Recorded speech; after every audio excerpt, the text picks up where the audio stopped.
हमारे अंदर एक चाह है एक दूसरे से संपर्क में रहने के लिए।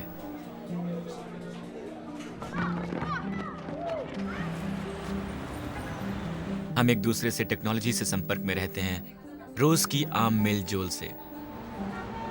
एक जगह से दूसरी जगह जाकर हम हमारे पसंदीदा पलों की खुशियों से संपर्क में रहते हैं। हम अपने बुरे वक्त में भी एक दूसरे से संपर्क में रहते हैं। हम सब वो संपर्क चाहते हैं, एक मतलब के लिए, अपनेपन के लिए और संबंधों के लिए जो बने रहे हमेशा। मुझे हमारा ये छोटा सा समुदाय पसंद है। अल्फा के बारे में मुझे सबसे मजेदार यही लगता है। यहां मैंने कई नए दोस्त बनाए हैं। मैं शुरू में इन लोगों की तरफ देखकर सोचता था वो मेरे दोस्त नहीं बनेंगे, पर वो मेरे दोस्त बन चुके हैं। मैं उम्मीद करता हूं कि मैं हर हफ्ते इन लोगों से मिलूं, लगातार उनकी खबरें सुन सकूं। अगर उनमें से कोई नहीं आता तो उन्हें ना देखकर मैं निराश हो जाता हूं। उनकी कमी महसूस होती है हमें। हम लोगों के चेहरे देखकर हंसते और रोते हैं, हम साथ मिलकर मजे करते हैं। और अगर आपका अनुभव भी मेरी तरह है तो आपने चर्च का स्वाद चख लिया है। आपका अल्फा समूह चर्च का एक छोटा सा हिस्सा बन चुका है। चर्च में शामिल है अल्फा एक छोटा समूह, पर हां, यह बड़ा और बहुत अद्भुत बन सकता है। उससे भी खूबसूरत जिस चर्च के बारे में मैं सोचता रहता था। यीशु का सामना करने से पहले मैं चर्च के साथ दो शब्दों को जोड़ा करता था, बोरियत और इमारत। मुझे चर्च पसंद नहीं था, पर देखने वाली बात यह है कि पहले 300 साल के जीवन में चर्च की कोई इमारत नहीं थी। तो वो ये तो नहीं हो सकता है, ये उसका तत्व नहीं। ये तो ऐसा होता है कि विवाह क्या है। यानी मैं पूछ रहा हूं कि विवाह असल में है क्या।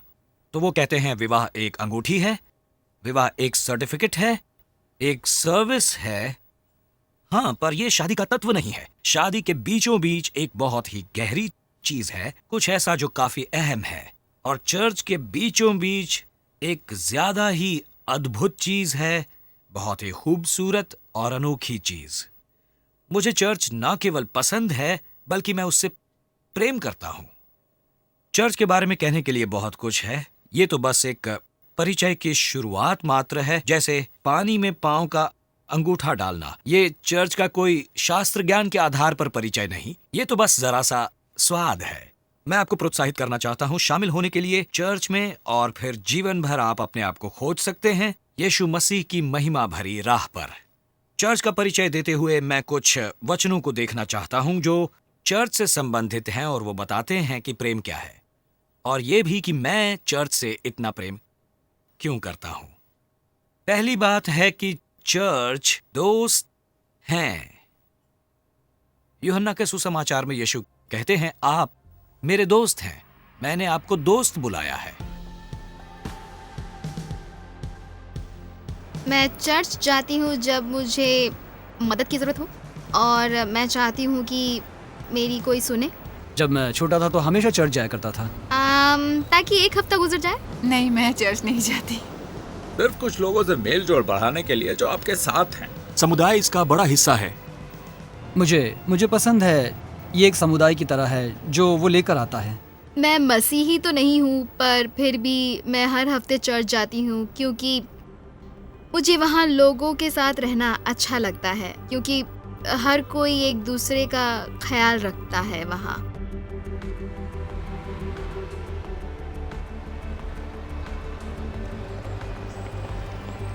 मसीही बनना एक विशेष अधिकार है।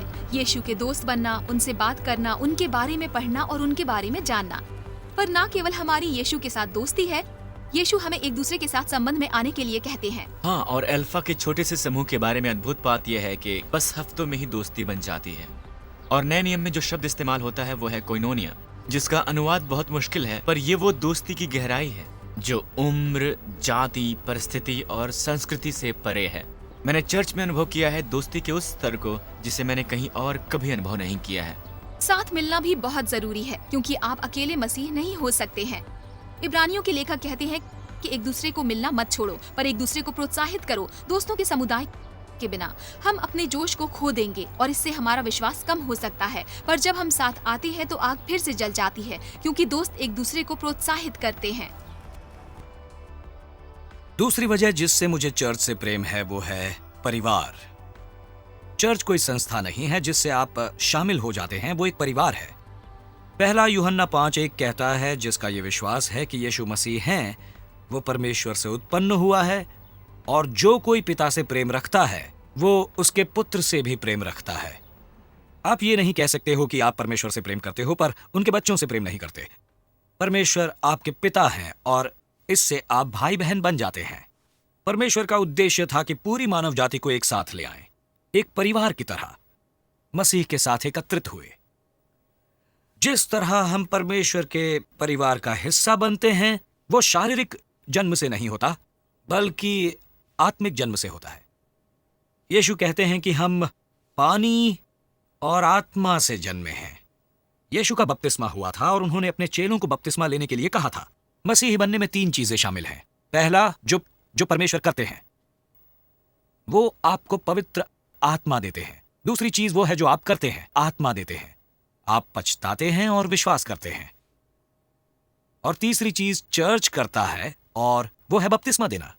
बपतिस्मा एक नजर आने वाला निशान है जिससे आप चर्च के सदस्य बनने का मतलब जानते हैं। ये एक तरह की रस्म है। पानी का मतलब है धोना, पापों को साफ करना। ये पवित्र आत्मा का चिन्ह है। जीवित जल की नदियां, यीशु ने कहा है कि आपके भीतर जीवित जल की नदियां बहती हैं। ये चिन्ह है मरे और जी उठे मसीह का। ये एक कागज का टुकड़ा आपको दर्शाता है। सोचो कि इस टुकड़े पर आपका नाम लिखा है और ये बाइबल यीशु है। पौलुस कहते हैं कि आप मसीह के साथ एक विचित्र तरीके से जुड़े हुए हैं। आप ये नहीं जानते। हम में से सब जो मसीह यीशु में बपतिस्मा पा चुके हैं, हम उनके मृत्यु में बपतिस्मा ले चुके हैं। जो भी कुछ अब इस किताब के साथ होता है वो इस कागज के टुकड़े के साथ होगा। तो जब यीशु क्रूस पर मरे, आप भी साथ मरे। जब यीशु को दफनाया गया, आपको दफनाया गया। आपका पुराना जीवन चला गया है। जब यीशु मृतकों से जी उठे, आप उनके साथ उठे हैं एक पूरे नए जीवन में। यीशु ने मुझे बचाया। ये एक समुदाय की तरह है जो वो लेकर आता है। बल्कि समृद्धि की योजना। पवित्र आत्मा सब कुछ बदलता नहीं है, वो सब कुछ बदलता है। और अपने कार्य द्वारा वो कर पाना एक बहुत ही शानदार आइडिया है। तब भी जीवन त्याग दिया होता अगर आप अकेले व्यक्ति होते। ये मेरी सबसे अच्छी खबर है और मैं चाहता हूँ दुनिया इसे जाने। जो मुझे दूसरों के लिए सोचने पर मजबूर करती है। मैंने ऐसी खुशी पहले कभी अनुभव नहीं की। मैं एमिली टाटा हूँ। मेरा जन्म 1989 में हुआ था और मैं सड़कों पर बड़ी हुई हूँ। मेरी माँ सड़क पर रहती थी। उन्होंने मुझे सड़क पर जन्म दिया। मैंने बहुत सहा है। जब मैं 5 साल की थी तब से मैं एक भिखारी की तरह एक दरवाजे से दूसरे दरवाजे जाती, खाने के लिए भीख मांगते हुए। बहुत छोटी बच्ची थी लेकिन मैं हमेशा भीख मांगती। खाना और कपड़े ढूंढना बहुत मुश्किल था, तो हम कचरे में जाते, खाना और कपड़े ढूंढते। हम कागज़ और कपड़े ले लेते जिसे लोगों ने दाग की वजह से फेंक दिया होता। हम उन्हें धोते और बाद में उन्हें पहन लेते। मुझे बहुत ही अलग तरीके से जिंदा रहना पड़ता। और बाद में कभी कभी ऐसा होता कि आपको दरवाजे से दरवाजे तक जाना पड़ता खाना मांगने के लिए। और जब आपको वहाँ पर एक कोई चौकीदार मिल जाता, वो आपको अपने साथ सुलाने की कोशिश करता, आपकी मजबूरी का फ़ायदा उठाता। उसके बाद वो आपको दरवाजे से खाना ढूंढने के लिए आगे जाने देता। और वो सब करने के बाद भी कभी कभी मुझे खाना मिलता और कभी कभी नहीं भी मिलता। और ये मेरे साथ एक बार नहीं हुआ, कई बार हुआ। जब वो चाहते मुझे वो करना पड़ता। मैं फिर 13 साल में ही गर्भवती हो गई। जब मैं 19 साल की थी, मैं अल्फा के लोगों से मिली एक साथ कार्यक्रम के द्वारा, और वो पहली बार था। मुझे लोग मिले जिन्होंने मुझे असली प्रेम दिया, और फिर मैंने अपने आप से कहा, इन लोगों के पास वो प्रेम है जिसका अनुभव मैंने पहले नहीं किया।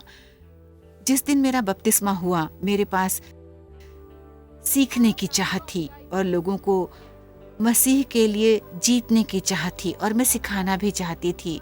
चर्चों में, स्कूलों में, बूढ़ी औरतों के साथ, सड़क की जवान माँओं के साथ, और छोटे लड़कों और बड़े लड़कों के साथ भी, और मैदान के नवयुवक। परमेश्वर के आशीष से मैंने काम करना शुरू किया, सड़क की लड़कियों को पढ़ाया। तो ये सब बहुत बहुत अच्छा हुआ। मुझे पसंद है, सच में। मुझे चर्च से प्रेम है क्योंकि वो दोस्त है, वो परिवार है, और मुझे चर्च से प्रेम है क्योंकि वो घर है। पुराने नियम में भौतिक आराधनालय परमेश्वर का घर था, उनकी उपस्थिति की जगह, और इसीलिए लोग उससे इतना प्रेम करते थे। नए नियम में ये एक भौतिक इमारत नहीं है, ये इमारत लोगों से बनी हुई है।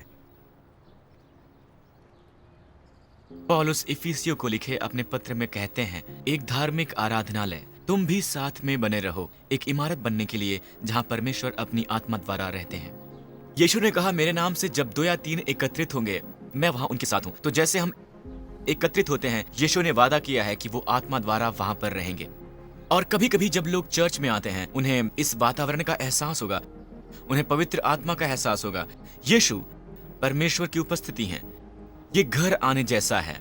चर्च ही घर है।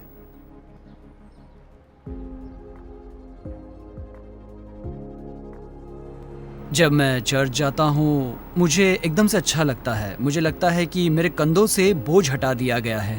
हाँ, मैं चर्च जाया करती थी, पर अब मैं नहीं जाती हूँ। पता नहीं, मुझे अच्छा नहीं लगता है, ये मेरे लिए नहीं है।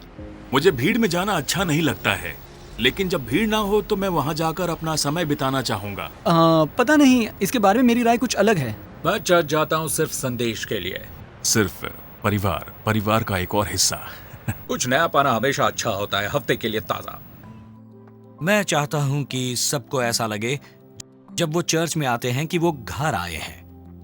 हम साथ मिलते हैं, आराधना करते हैं, परमेश्वर का वचन सुनते हैं, कम्युनियन पाते हैं, एक दूसरे के लिए प्रार्थना करते हैं।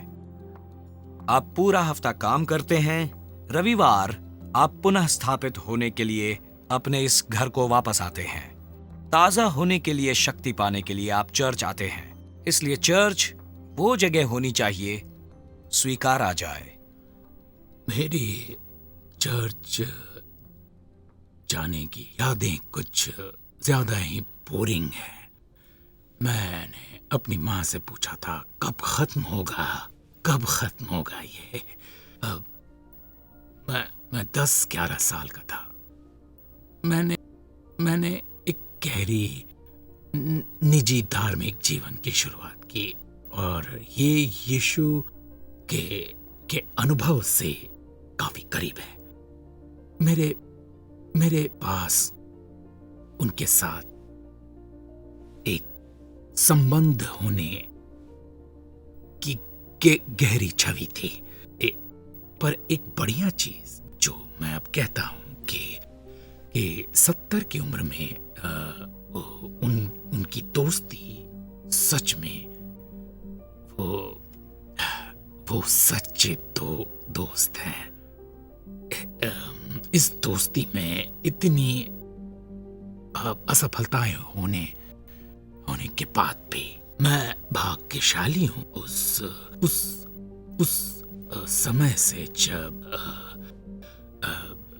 यीशु के साथ मेरे निजी संबंध शुरू हुए। इस चर्च के साथ भी मेरा बहुत निजी संबंध है, जो सच में बहुत जरूरी है कि मैंने चर्च को अपने घर की तरह अनुभव किया है। जब मेरे माता पिता का तलाक हुआ मैं 13 साल का था।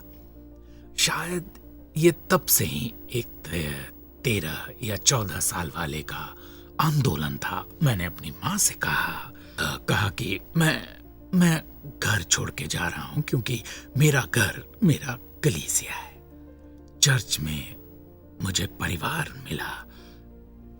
इसका मतलब लोग जिनके साथ आप आराम में महसूस करें, जहां आप रहना पसंद करें, जहां आप बांटे जा सकते हो। ये एक लंबे इंतजार का जवाब है। इंतजार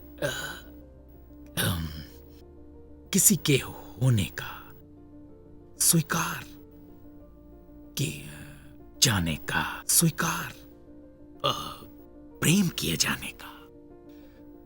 मानव समुदाय अकेले किसी हद तक आपको ये दे सकता है, और पूरी तरह से ये वो वरदान है जो हम मसीही समुदाय में पाते हैं यीशु की उपस्थिति के द्वारा। चौथी वजह मुझे चर्च से प्रेम है, वो इसलिए क्योंकि चर्च यीशु हैं, उनकी देह है ये। प्रेरित पौलुस कहते हैं पहला कुरिन्थियों 12:27 में, तुम सब मिलकर मसीह की देह हो और अलग अलग उसके अंग हो। यीशु सिर है, चर्च देह है, दोनों अलग नहीं हो सकते क्योंकि दोनों एक ही हैं। तो इस तरह से लोग आज यीशु को देखते हैं। चर्च यीशु की सोच है। उन्होंने कभी कोई किताब नहीं लिखी, उन्होंने एक समुदाय बनाया है, और वो समुदाय 2000 सालों से बढ़ता चला जा रहा है।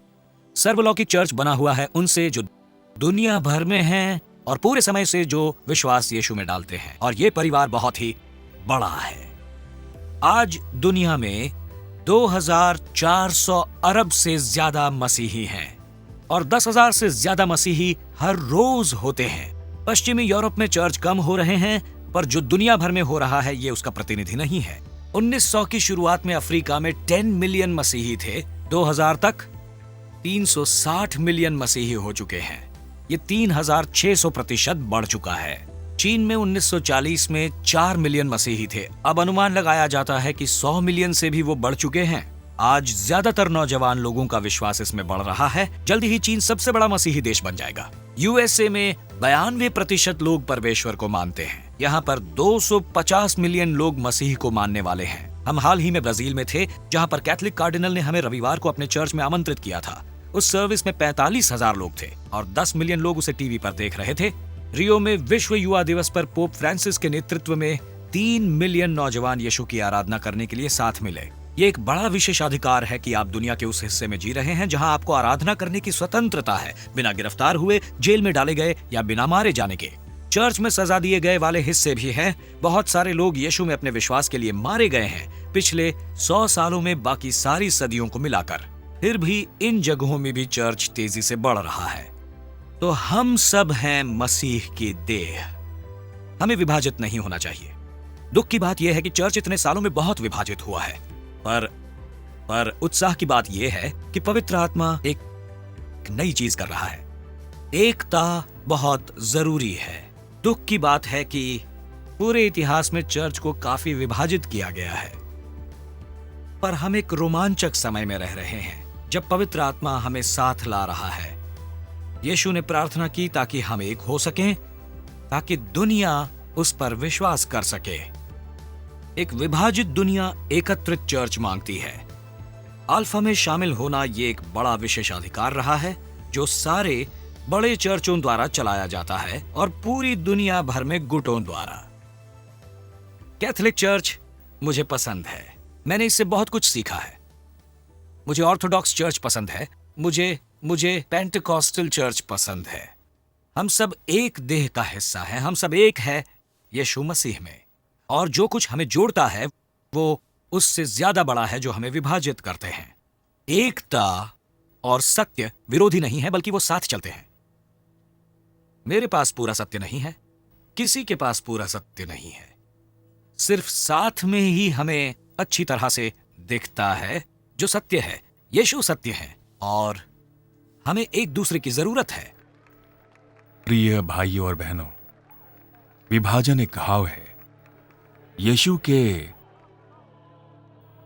यीशु के कलेसिया की देह में, और हम नहीं चाहते हैं कि ये घाव किसी भी तरह खुला रहे।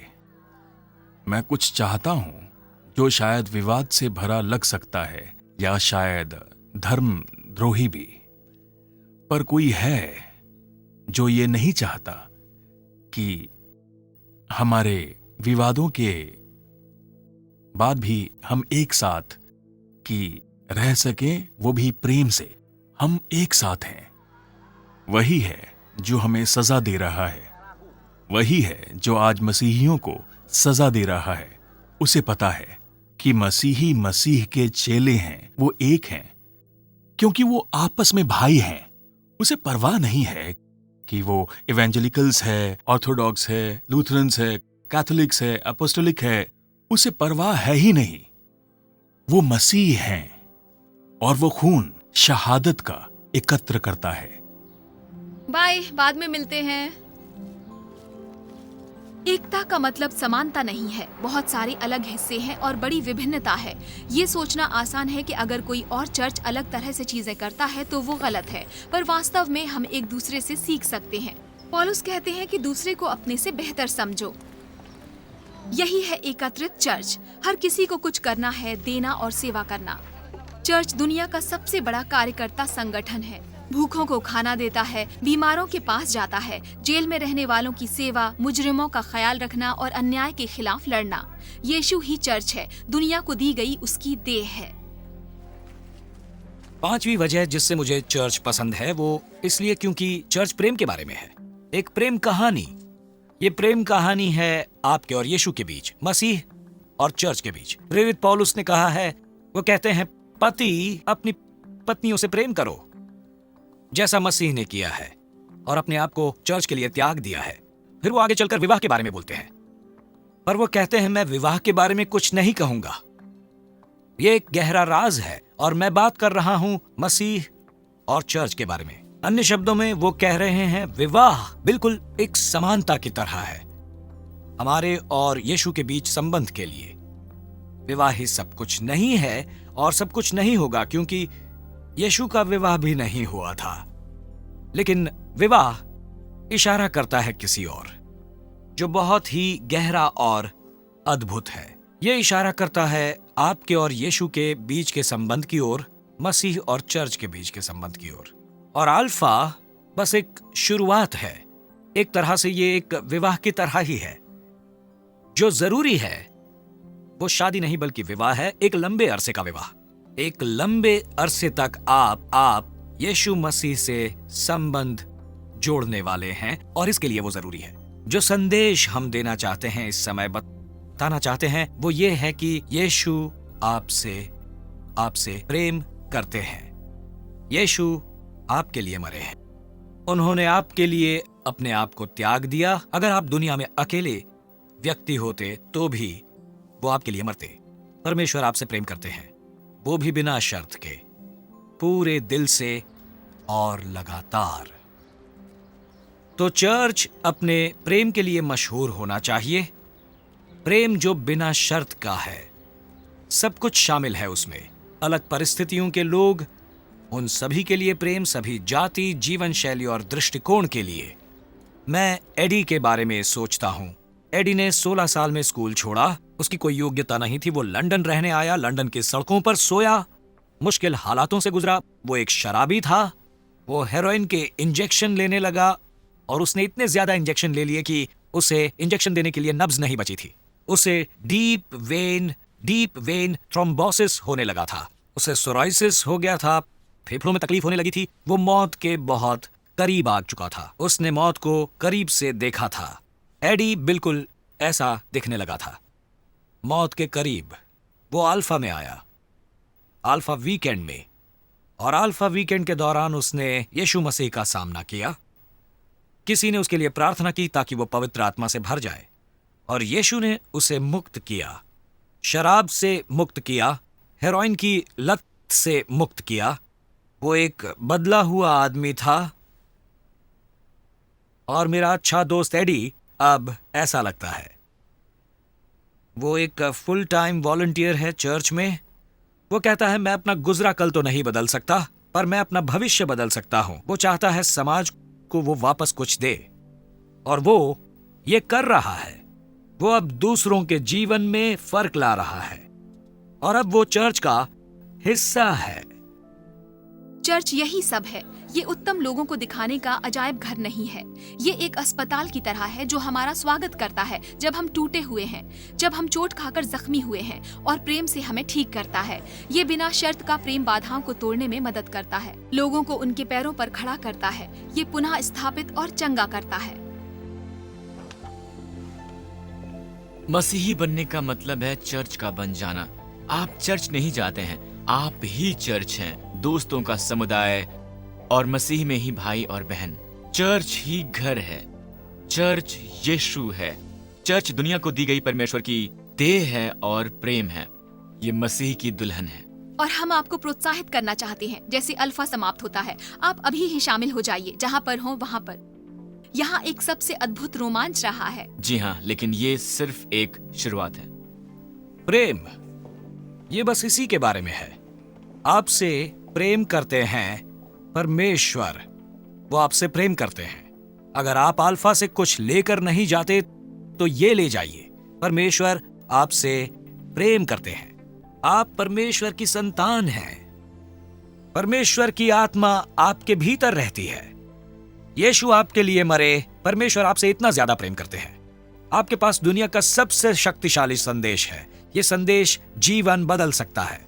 आपके जीवन का एक उद्देश्य है। आप फर्क ला सकते हैं, पर हम खुद ये नहीं कर सकते। मदर टेरेसा ने कहा है, मैं वो कर सकती हूं जो तुम नहीं कर सकते, तुम वो कर सकते हो जो मैं नहीं कर सकती, और साथ में हम बड़ी चीजें कर सकते हैं यीशु मसीह के नाम से। आमीन,